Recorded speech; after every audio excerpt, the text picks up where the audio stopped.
Okay, following on from the last lesson where we spoke about thumb placement and what strings your thumb should use, I thought it'd be useful just really quick to just give you some simple sort of exercises that you could use as practice.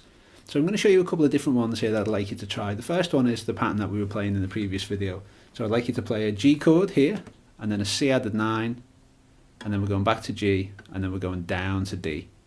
Okay, so what we're looking for here, and if you prefer, if you're really early on in your guitar journey, it's absolutely fine to use stepping stone chords here.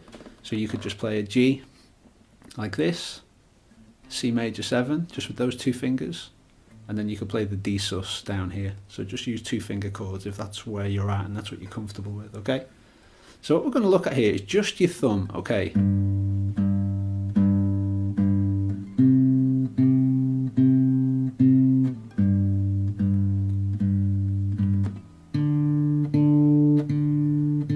You see how we're just targeting the beat? We're on the beat. Just your thumb here, okay? That's all we're trying to do. Just get you used to using your thumb, moving around some chord patterns down at this end, and getting your thumb accurately targeting specific strings, but also in time. Yeah, just 4 beats on each chord.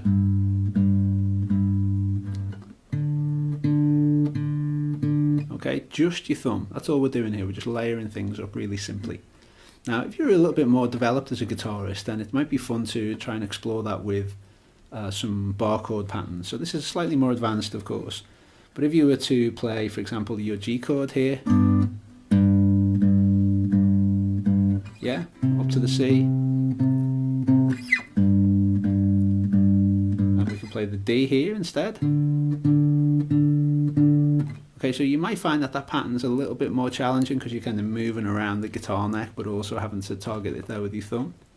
And the last one that I wanted to share with you here is based around an A-shaped pattern.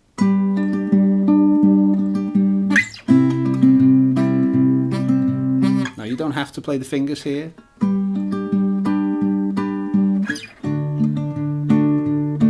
But I want there to be something here that's a bit more challenging for more advanced guitarists. Last point here that I want to make is we sometimes alternate that thumb pattern. Okay, so classic example for this would be if we were using an A-shaped bar chord and we were going back and forth with the 6th string above, so like a kind of country or folk progression, something like this.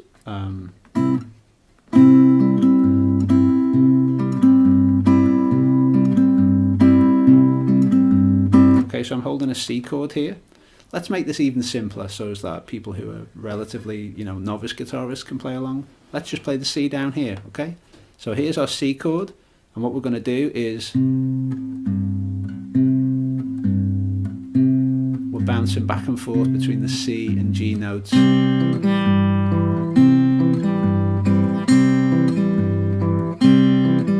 Again, don't worry too much about fingers at this stage. We'll come on to that. What we're looking for here is the thumb.